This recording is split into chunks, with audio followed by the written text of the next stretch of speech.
जय हिंद साथियों। स्वागत है आप सभी का हमारे YouTube चैनल ज्ञान आरबीएल में। साथियों, आज हम आपको बता दें कि इस क्लास में हम देखने वाले हैं कि संविधान की अनुसूची, ठीक है, कि संविधान में कितनी अनुसूचियां हैं। सभी अनुसूची के बारे में आपको बता दूं कि वीडियो खत्म होने के बाद आपको एक एक अनुसूची आपके आपके माइंड में रट जाएगा, ठीक है। वो चीज़ें हम ट्रिक से भी सीखेंगे। और पहले दोस्तों हम आपको बता दें कि इसके बारे में हम डिटेल से देखेंगे।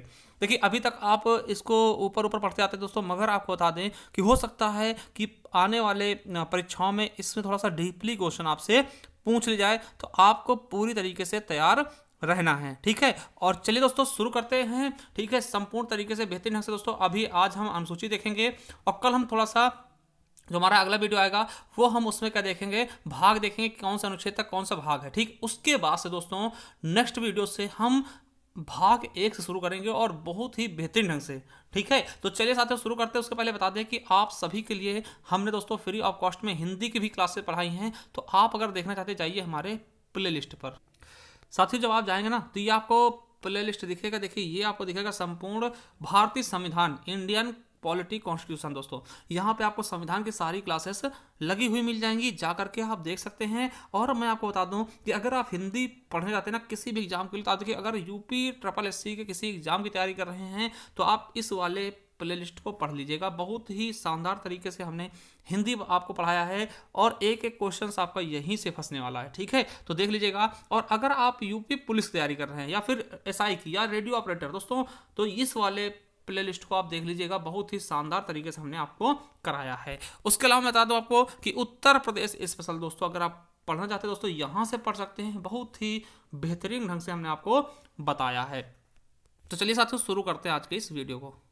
तो चलिए साथियों आज देखते हैं हम संविधान की अनुसूची, ठीक है। तो देखिए, अगर मैं बात करूं आपसे कि भैया संविधान की अनुसूचियों की, तो आपको एक चीज पता होगा, मूल संविधान। मूल संविधान मतलब कि जो संविधान उस समय बन के तैयार हुआ था, जो संविधान जब लागू हुआ था, जिसे अपनाया गया था, तो उस समय यानी मूल संविधान में कुल 8 अनुसूचियां थी। कितनी थी? 8 अनुसूचियां थी। और मगर दोस्तों आपसे बता दें कि इस समय वर्तमान में टोटल 12 अनुसूची है। कितनी अनुसूची हैं? 12 अनुसूची। क्वेश्चन आपसे पूछेगा कि मूल संविधान में कुल कितनी अनुसूचियां थी, तो आप बताएंगे 8 है, और वर्तमान में कितनी है, तो 12 अनुसूची, ठीक है। तो ये चीज आपको याद रखना है। और 12 की 12 अनुसूचियों में देखेंगे किसमें क्या कहा गया है, किसमें कौन सी चीजें हैं। तो एक बेहतरीन ढंग से दोस्तों एक एक चीज आपका हम क्लियरिफाई करने वाले हैं, ठीक है। तो चलिए साथियों देखते हैं प्रथम अनुसूची, ठीक है। क्या है प्रथम अनुसूची दोस्तों? तो आपको बता दूं कि पहली अनुसूची में पता क्या होता है, राज्यों के नाम क्या क्या हैं, उनके न्यायिक क्षेत्र क्या क्या हैं, यानी संघ राज्य क्षेत्र उनके नाम और उनकी सीमाएं क्या क्या हैं।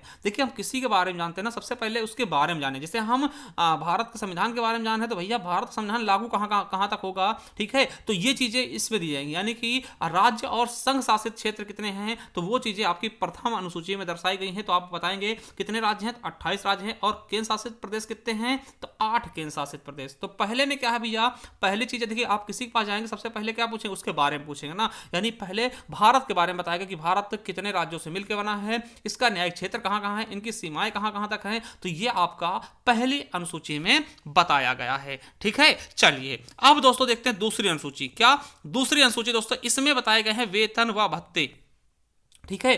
क्वेश्चन आएगा कि दूसरी अनुसूची संबंधित है तो वेतन भत्ते। अब पूछ सकता है दोस्तों किसके किसके वेतन भत्ते इसमें शामिल हैं, दूसरी अनुसूची में किस किस व्यक्ति के वेतन भत्ते सम्मिलित हैं या शामिल हैं। तो ये चीज आप याद रखें कौन कौन होगा। तो दूसरी अनुसूची में दोस्तों बता दें कि राष्ट्रपति के वेतन भत्ते क्या होंगे, ठीक है। उसके अलावा राज्यपाल के वेतन भत्ते क्या होंगे। उसके अलावा दोस्तों लोकसभा में बात करते हैं तो लोकसभा के अध्यक्ष और उपाध्यक्ष के वेतन भत्ते दूसरी अनुसूची में शामिल हैं। उसके अलावा राज्यसभा की जब बात करेंगे तो वहां पर सभापति होगा और उपसभापति होगा। तो राज्यसभा में सभापति और उपसभापति के वेतन भत्ते। उसी प्रकार से अगर मैं विधानसभा की बात करूंगा दोस्तों, तो विधानसभा के अध्यक्ष और उपाध्यक्ष की वेतन भत्ते, ठीक है, कि विधानसभा के अध्यक्ष और उपाध्यक्ष के वेतन भत्ते इसमें शामिल हैं। और राज्य के जो विधान परिषद दोस्तों आपको पता है कि 6 राज्यों में है, तो वहां पर भी दोस्तों उनके सभापति और उपसभापति के वेतन भत्ते दूसरी ही किसमें अनुसूची में शामिल हैं। इसके अलावा दोस्तों आपको बता दें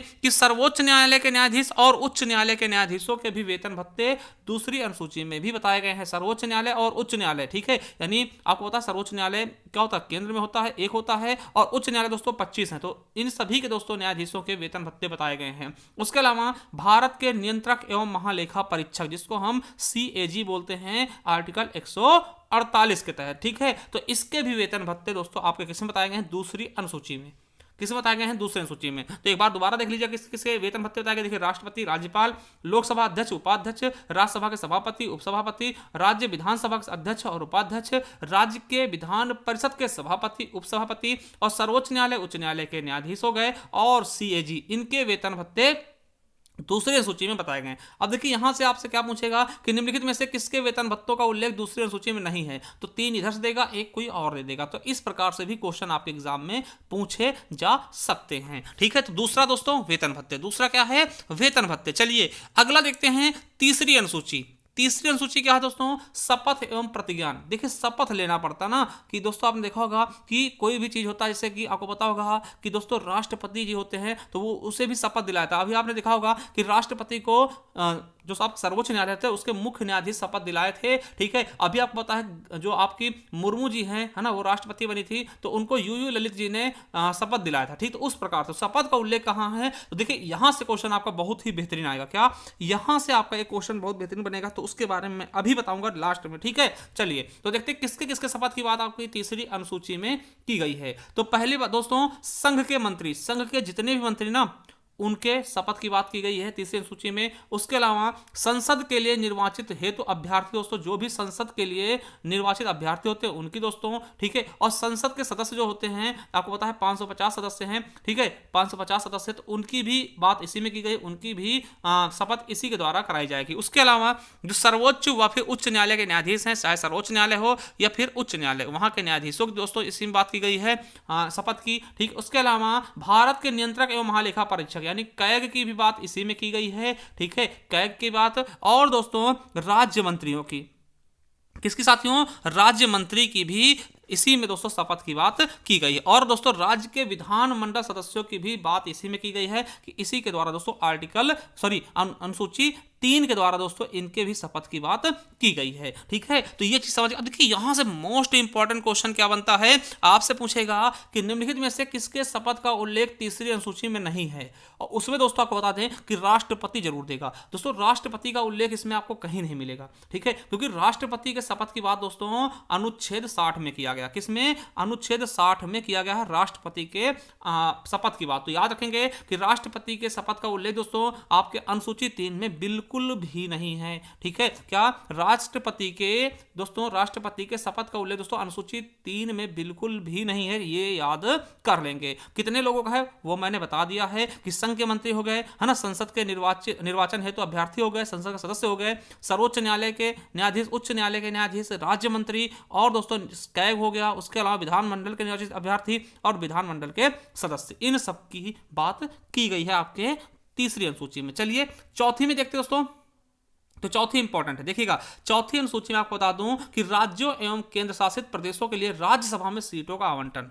देखिए पहले हमने क्या देखा, भारत के बारे में देखा, दूसरे हमने दोस्तों वेतन भत्ते दे दिए, और तीसरे हमने शपथ दिला दी, और चौथी में देखिए सीटें कितनी होंगी, ठीक है, राज्यसभा में, ठीक है, राज्यों और केंद्र शासित प्रदेशों की सीटें कितनी होंगी, तो इसके बारे में दोस्तों आवंटन किसमें बताएगा, चौथी अनुसूची में। तो आपको पता है कि इस समय राज्यसभा की टोटल सीटें कितनी है दोस्तों, अधिकतम 250 हैं, और वर्तमान दोस्तों कितने सदस्य हैं, तो 245 सदस्य है, ठीक है। तो ये दोनों चीजें याद रखेंगे, अधिकतम सदस्य कितने होंगे राज्यसभा में 250, और हैं कितने वर्तमान में 245। और आपसे ये क्वेश्चन कई बार पूछा गया कि राज्यसभा में सदस्यों की संख्या उत्तर प्रदेश की कितनी है दोस्तों, तो अधिकतम कितनी है दोस्तों, 31 सीट है दोस्तों, उत्तर प्रदेश की 31 सीटें हैं, ठीक है। तो ये चीजें आपको बहुत ही अच्छे से जानना है कि चौथी में दोस्तों सीटों का बंटवारा, किसकी सीटों का, तो राज्यसभा के सीटों का बंटवारा चौथी अनुसूची में बताया गया है। चलिए अब दोस्तों पांचवी में चलते हैं। अब देखिए पांचवी में क्या बताया गया है, तो दोस्तों पांचवी में क्या बताया गया है कि अनुसूचित और जनजाति क्षेत्रों के प्रशासन के नियंत्रण के बारे में, ठीक है। देखिए हमारे देश में कुछ जो क्षेत्र हैं उनको अनुसूचित और जनजाति क्षेत्र घोषित किया गया, ठीक है। उनके उनके यहाँ प्रशासन कैसे होगा, उनका नियंत्रण कैसे करना है, उसका उपबंध दोस्तों किसमें, 5वीं अनुसूची में बताया गया है। और 5वीं अनुसूची दोस्तों ये किस आर्टिकल में आपके प्रयोग होगी, तो आर्टिकल 244, क्या आर्टिकल 244 में दोस्तों, ठीक है। तो ये चीज आपको बिल्कुल अच्छे से याद रखना है। 5वीं में क्या होगा कि अनुसूचित और जनजाति क्षेत्रों के प्रशासन एवं नियंत्रण के बारे में उपबंध की बात की गई है, ठीक है। अब दोस्तों देखते हैं 6वीं अनुसूची। अब देखिए 6वीं अनुसूची में बात करते हैं तो साथियों को बता दें कि 6वीं अनुसूची में 4 राज्य बताए गए। बहुत इंपॉर्टेंट है, बहुत ज्यादा इंपॉर्टेंट। आपके यूपीएससी में पूछा गया है कि भैया निम्नलिखित में से किस अनुसूची में, है ना, किस राज्य का उल्लेख 6वीं अनुसूची में नहीं है, ठीक है। तो याद रखेंगे कि 6वीं अनुसूची में 4 राज्यों के जनजातीय क्षेत्रों के प्रशासन के बारे में बताया गया है। कौन कौन से 4 राज्य हैं, तो दोस्तों याद रखेंगे अमे मित्र, क्या अमे मित्र, आ से असम, मे से मेघालय और मी से दोस्तों मिजोरम और त्रि से त्रिपुरा, यानी अमे मित्र से याद रखेंगे 4 राज्य ऐसे हैं जिनका उल्लेख 6वीं अनुसूची में है ना। ये जनजातीय क्षेत्रों के इनके प्रशासन के बारे में 6वीं अनुसूची में बताया गया है, ठीक है। देखिए कितना बेहतरीन ना, अमे मित्र किसमें है, 6वें में, ठीक है।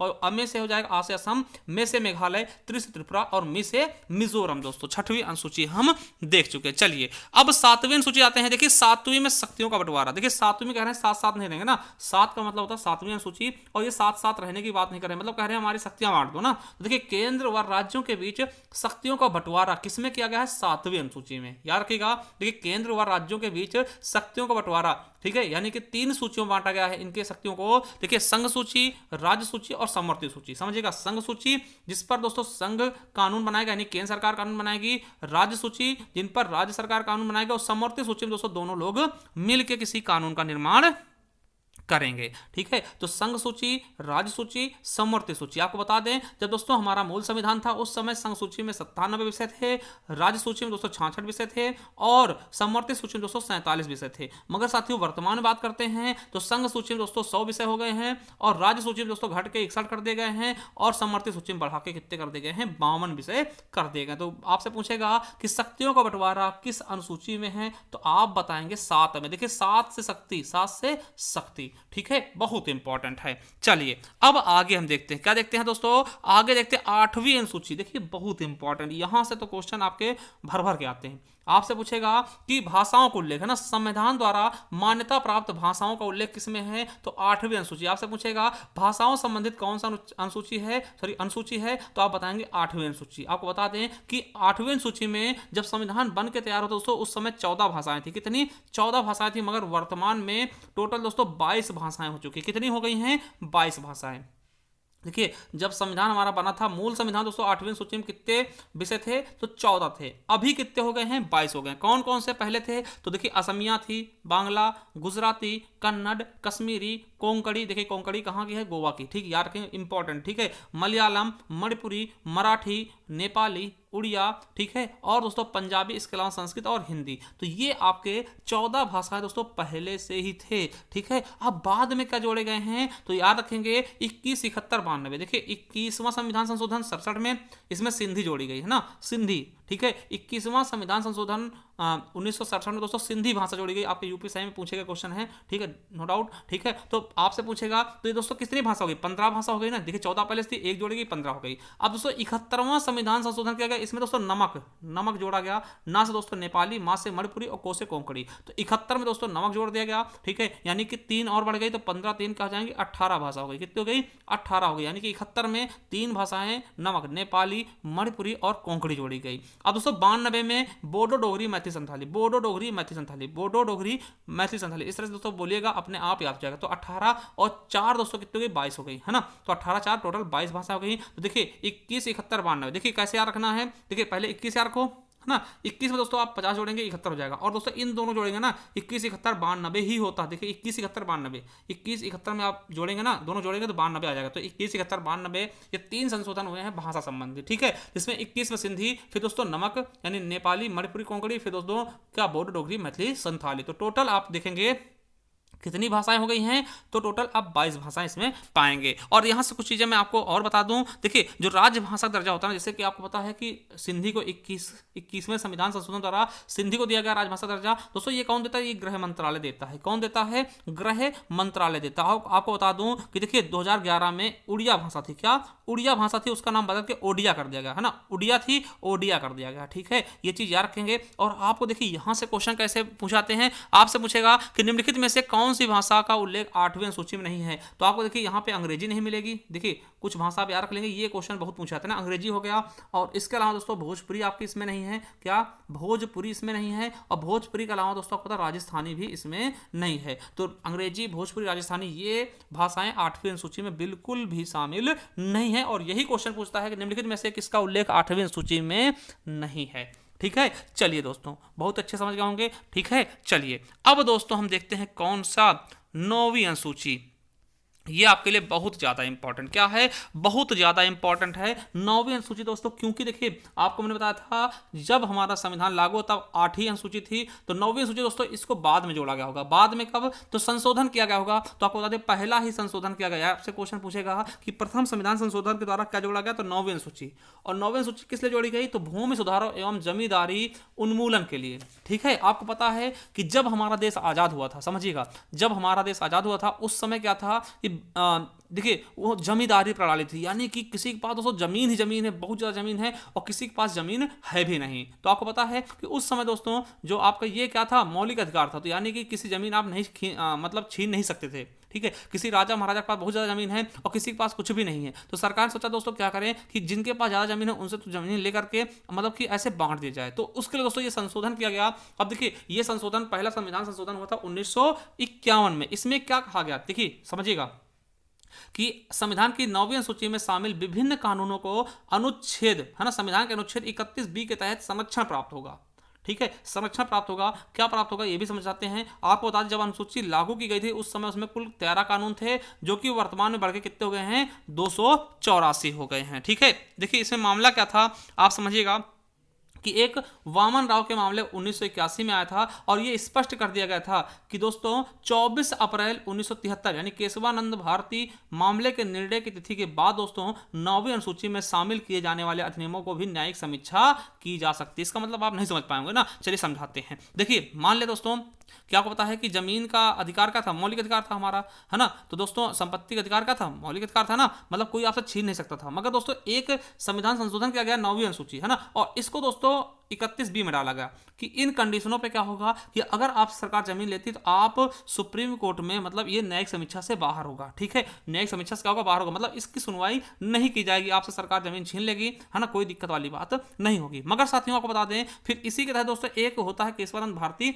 मामला। उसमें निर्णय आता है साथियों कि अब देखिए जो पहले हो चुका है वो तो हो चुका है, मगर अब आप किसी की जमीन नहीं छीन सकते हैं। अगर छीनते हैं, ऐसा कुछ करते हैं दोस्तों, तो उसकी न्यायिक समीक्षा होगी, यानी कि उसकी दोस्तों न्यायिक समीक्षा की जा सकती है सुप्रीम कोर्ट द्वारा। ठीक है, और उसको रद्द भी किया जा सकता है। तो ये चीज समझ के रखिएगा। तो यहाँ पे ये इंपॉर्टेंट है, आपसे पूछेगा कि 9वीं अनुसूची किससे संबंधित है? तो भूमि सुधार, ठीक है, भूमि सुधार या फिर जमींदारी प्रणाली के उन्मूलन से संबंधित है। ठीक है, चलिए अगला देखते 10वीं।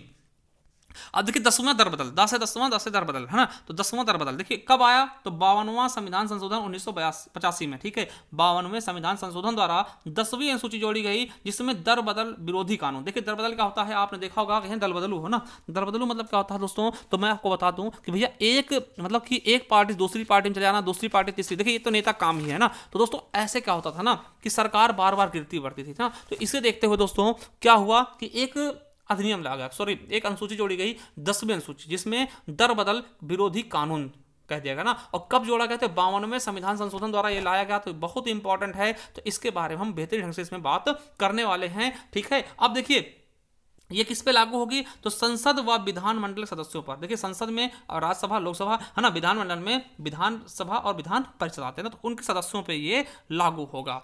आखिरकार है क्या? देखिए एक पार्टी से अगर दूसरी पार्टी में कोई आता है तो दोस्तों उस पर लागू होगा और उसकी दोस्तों सदस्यता रद्द कर दी जाएगी ना। इसका कहने का मतलब ये है, आपको पता है कि 1967 में एक विधायक थे जिनका नाम गयालाल नाम था ना, और वो दोस्तों एक ही दिन में 3 पार्टी बदल लेते ना, इसीलिए एक मुहावरा प्रचलित हुआ था, आया राम गया राम ना। तो इसीलिए दोस्तों ये चीज़ों से परेशान होकर के अब देखिए इसका उद्देश्य क्या था?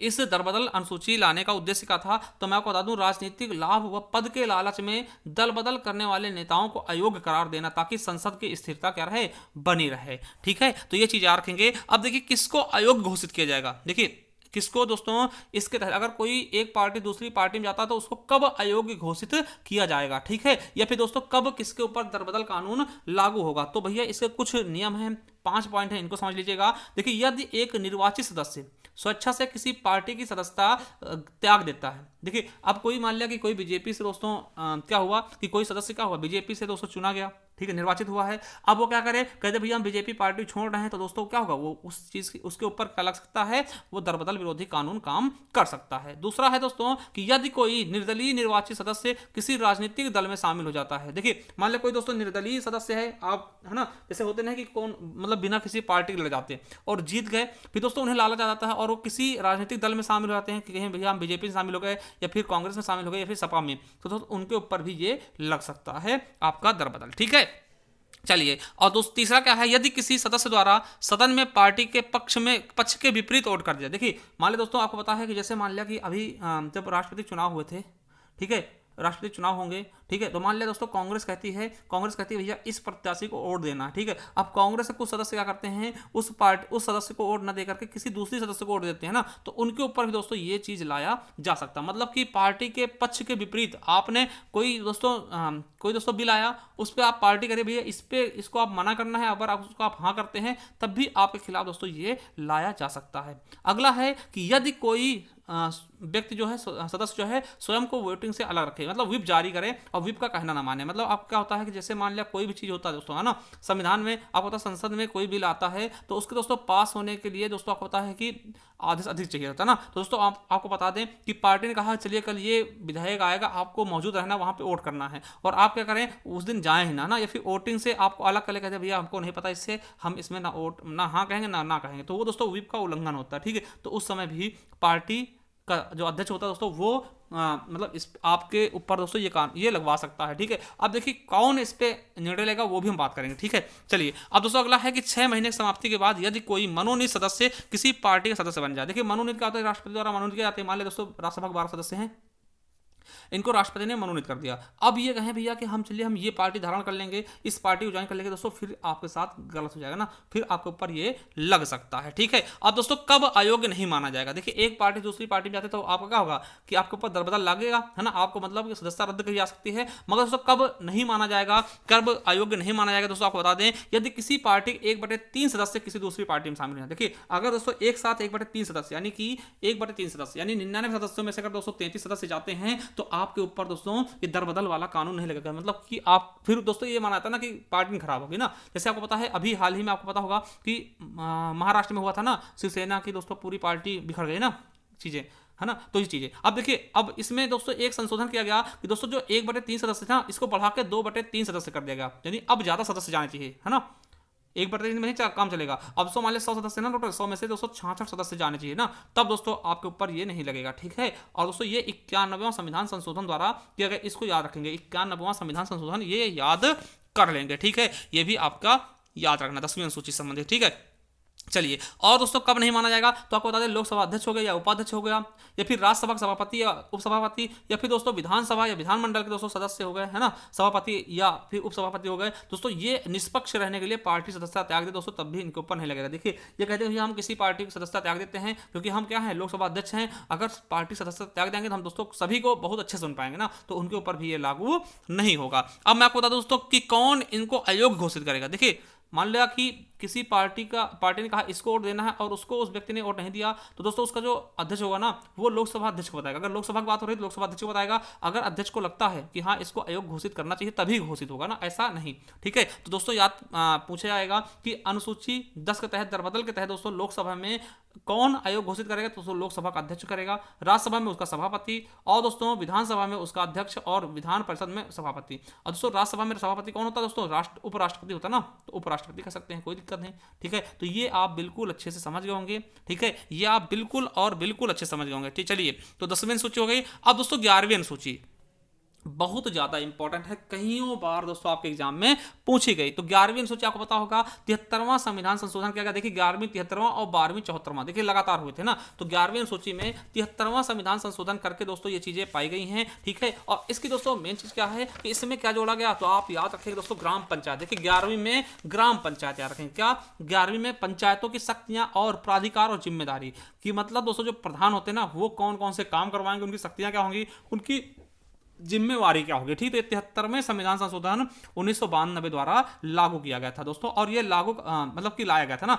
और उसको लागू कब हुआ 22 अप्रैल 1993 को, ठीक है। देखिए इसके पहले भी आपको बता दें कि ग्राम पंचायतों के गठन की बात की गई थी अनुच्छेद 40 में, मगर दोस्तों उनको शक्तियां प्राप्त नहीं थी, जिसके लिए दोस्तों कि कौन सी अनुसूची जोड़ी गई, 73वें संविधान संशोधन द्वारा 11वीं अनुसूची, ठीक है। और इसमें टोटल 29 विषय बताए गए जिन पे दोस्तों ग्राम प्रधान काम करेगा। देखिए किस पे काम करेगा ग्राम प्रधान दोस्तों, इनके लिए 29 विषय। आपसे पूछेगा कि 11वीं सूची में कुल कितने विषयों पर काम करने के लिए बताया गया, तो 29 विषय। जैसे कि आपको बता दें, कुछ बता दें, जैसे कृषि संबंधित हो गए, है ना, भूमि सुधार हो गया, वन्य जीवन हो गया, है ना, और दोस्तों लघु उद्योग हो गए, ग्रामीण विकास हो गया, है ना, गरीबी उन्मूलन कार्यक्रम होगा, पुस्तकालय होगा, सांस्कृतिक कार्यक्रम हो गया, बाजार मेले हो गए, पारिवारिक समृद्धि हो गई, है ना, महिला एवं बाल विकास संबंधी काम करते हैं, है ना, SC ST OBC के लिए दोस्तों कल्याण के लिए काम कर सकते हैं, है ना, राशन सार्वजनिक वितरण प्रणाली भी काम कर सकते हैं दोस्तों इन चीजों पे ना। तो 29 टोटल विषय हैं, ठीक है। इसका सुझाव दोस्तों आपको बता दें बलवंत राय मेहता समिति ने दिया था, और त्रिस्तरीय बात की थी, यानी जिला, ब्लॉक और ग्राम पे। और सबसे पहले शुरुआत कहां से की गई, तो 2 अक्टूबर 1959 को नागौर जिले के राजस्थान से, ठीक है, राजस्थान के नागौर जिले से। तो ये चीजें आप याद रखेंगे, तत्कालिक प्रधानमंत्री, है ना, पंडित जवाहरलाल नेहरू द्वारा इसकी शुरुआत की गई थी। तो दोस्तों 11वीं सूची किससे संबंधित है, तो ग्राम पंचायत से। चलिए 12वीं दोस्तों और अंतिम है आपके नगर पालिका से दोस्तों। नगर यानी कि शहरों के लिए दोस्तों नगर पालिका, 12वीं सूची में नगर पालिकाओं की शक्तियां, प्राधिकार और उनकी जिम्मेवारियों की बात की गई। और ये 74वां संविधान संशोधन इसके लिए किया गया, कौन सा 74वां संविधान संशोधन उनके लिए किया गया है। और ये लागू कब से होता है, तो 1 जून 1993 दोस्तों। इसके लिए कुल 18 विषय। देखिए आप समझिएगा, जो आपकी 11वीं सूची थी उसमें टोटल 29 विषय बताए गए थे, गांव में 29 चीजों पर काम करना होगा, शहर में दोस्तों ये घट के कम हो जाती है, ये 18 बचते हैं, ठीक है। तो याद रखेंगे कि 12वीं सूची में टोटल कितने विषयों पे बताया गया, तो 18 विषयों पे। जैसे आपको बता दें कुछ, जैसे नगरीय योजना हो गई, है ना, झुग्गी झोपड़ी में सुधार हो गया, शहरी वानिकी हो गया, है ना, अग्नि सेवाएं हो गया, सफाई व कूड़ा प्रबंधन हो गया दोस्तों, कब्रिस्तान शमशान की बात करनी है, कांजी हाउस की जिसमें दोस्तों पशुओं के क्रूरता का निवारण किया जाता है ना, और दोस्तों मृत्यु व जन्म लेखा जोखा हो गया,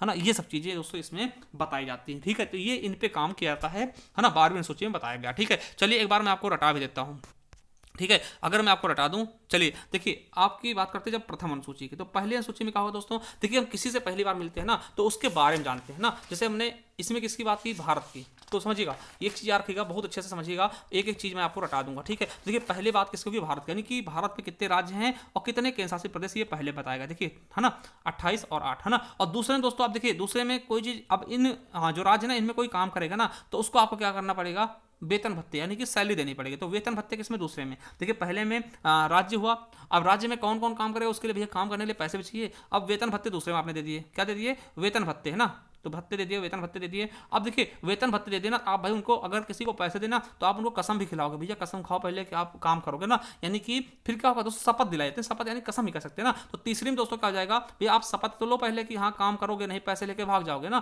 तो शपथ दोस्तों तीसरे में हो गया। अब चौथे में दोस्तों क्या होगा, अब देखिए चौथे में क्या होगा, अब देखिए आपने पैसे दे दिया दूसरे में, देखिए पहले में क्या आपने बताया कि ये एरिया है भैया और यहाँ पे आपको काम करना, तो बोलेगा भैया हमें वेतन भत्ते चाहिए, कुछ पैसा चाहिए ना, तो दूसरे में पैसे दे दिया, तीसरे में कहा भैया पैसे ले लिया आपने, शपथ तो लीजिए यहाँ भाग जाओगे, ठीक है। अब दोस्तों तीसरे में शपथ दे दिया, अब चौथे में क्या कहोगे, भैया इतनी सीटें किन पे काम करना है, राज्यों में काम करना आपको, तो कौन कौन से राज्यों में कितनी कितनी सीटें, उस सीटों को आप देखेंगे ना कि भैया कहाँ कहाँ कितनी कितनी सीटें जिन पे आपको काम करना। तो आप चौथे में क्या पाएंगे कि भैया राज्यसभा में सीटों का बंटवारा, तो राज्यसभा में सीटों का बंटवारा, यानी कि चौथे में क्या है, सीटों का बंटवारा कहा गया किसमें, राज्यसभा में, ठीक है। तो 4 हो गए। अब देखिए 5वीं अनुसूची में क्या बताएगा, अब देखिए चौथे में आपने कहा कि राज्यसभा में क्या सीटों बंटवारा। अब 5वीं में दोस्तों अब ये देखेगा ना कि कौन सी सीटें जो हैं दोस्तों, मतलब कौन से ऐसे गांव हैं, कौन से ऐसी राज्यसभा की सीटें हैं जहां पर दोस्तों जनजाति रहते, अन्य पिछड़े मतलब कि बहुत पिछड़े लोग रहते हैं, उनकी सेवा की जाए, है ना। तो 5 में क्या होगा दोस्तों, जो पिछड़े, 5 से याद रखें पिछड़े, यानी पिछड़े कौन से, अनुसूचित और जनजाति क्षेत्र ना, अनुसूचित और अनुसूचित जनजाति क्षेत्रों के प्रशासन के बारे में, मतलब अनुसूचित जनजातियों कैसे उठाया जाए ना, तो दोस्तों 5 हो। और छठे में क्या है दोस्तों, तो अब जब आपसे पूछा गया भैया कि कौन से अनुसूचित जनजाति वाले क्षेत्र हैं, तो आपसे बताएंगे छठे में बताया जाएगा भैया 4 हैं, 4 कौन से, अमेय मित्र। तो छठवें में क्या है, अमेय मित्र, है ना, अमेय मित्र यानी असम, मेघालय, त्रिपुरा और मिजोरम। ठीक है, अब देखिए 6 में हो गए। अब देखिए 7 में क्या आता है, 7 में शक्तियों का बंटवारा। देखिए 7 से 7 और 7 से शक्तियों का बंटवारा, देखिए एकदम इंपॉर्टेंट। तो केंद्र व राज्यों के मध्य शक्तियों का बंटवारा 7 बताया गया। संघ सूची है ना, राज्य सूची और समवर्ती सूची। ठीक है, ये चीजें। और 8वीं में दोस्तों, 8वीं में क्या है, भाषाएं हैं। तो आपको पता होगा कि 8वीं में दोस्तों क्या है, 24 भाषाएं, सॉरी 22 भाषाएं। 8वीं में क्या है,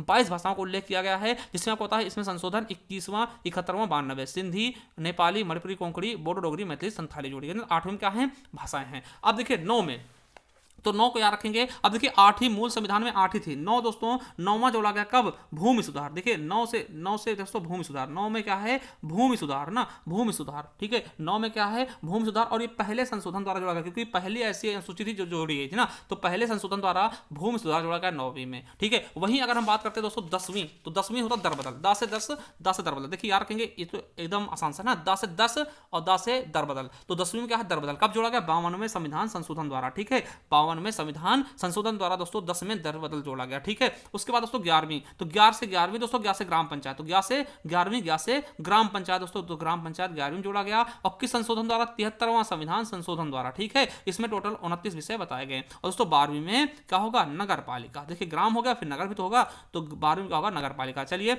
बहुत ही समझ में आया होगा, है ना। आई होप आपको रट गया होगा। देखिए एक बार दोबारा मैं बता दूं, चलिए आप देखते आइए। देखिए पहले में क्या, किसी बात करते हैं दोस्तों, पहले पूछेंगे ना कहाँ काम करना भैया, आप मतलब बताइए कितने राज्य है ना, तो कहाँ कहाँ काम करना भैया बताइए। 28 राज्य और केंद्र शासित प्रदेश कितने, 8। ठीक है, तो पहले में राज्यों के बारे में बताया गया, है ना, कितने मतलब राज्य हैं, कितना बड़ा देश है ना। और दूसरे में कहा गया भैया अब हमें पैसे दीजिए काम करने के लिए। दूसरे में क्या होगा, वेतन भत्ते। तीसरे में कहा हमने पैसे दे दिए, आप शपथ लीजिए। तीसरे में आप शपथ लोगे। और चौथे में क्या होगा, तो चौथे में कहेंगे अब हमें काम करना। देखिए शपथ भी हो गया, पैसे मिल गए, अब कहेंगे काम कहाँ करना, तो भैया बताएंगे ना कि राज्य में इतनी सीटें हैं, तो राज्यसभा में सीटों का बंटवारा किसमें, चौथे में। अब 5वें में देखिए आप वहां जाएंगे जहां जो लोग ज्यादा गरीब होंगे, मतलब कि अनुसूचित क्षेत्र वाले हो ना, तो 5वें में क्या बताया गया, आपके अनुसूचित क्षेत्र। अब 6ठे में क्या दोस्तों, तो वैसे क्षेत्र आपने देखे कि भैया 4 मिले, है ना, अमेय मित्र। तो 6वीं में दोस्तों अमेय मित्र यानी 4 राज्य हो जाएंगे। अब 7वीं में क्या होगा दोस्तों, शक्तियों का बंटवारा, है ना। 7वीं में शक्तियों का बंटवारा एकदम अच्छा है ना। यार रखेंगे संघ सूची, राज्य सूची, समवर्ती सूची ना।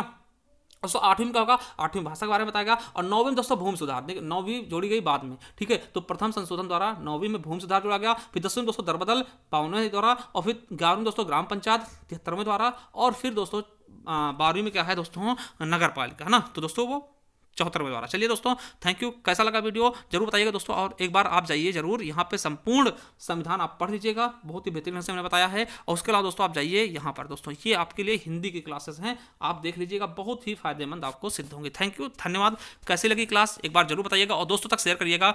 ठीक है, जैसे कि हमें भी थोड़ा मोटिवेशन मिलता रहे। थैंक यू, धन्यवाद।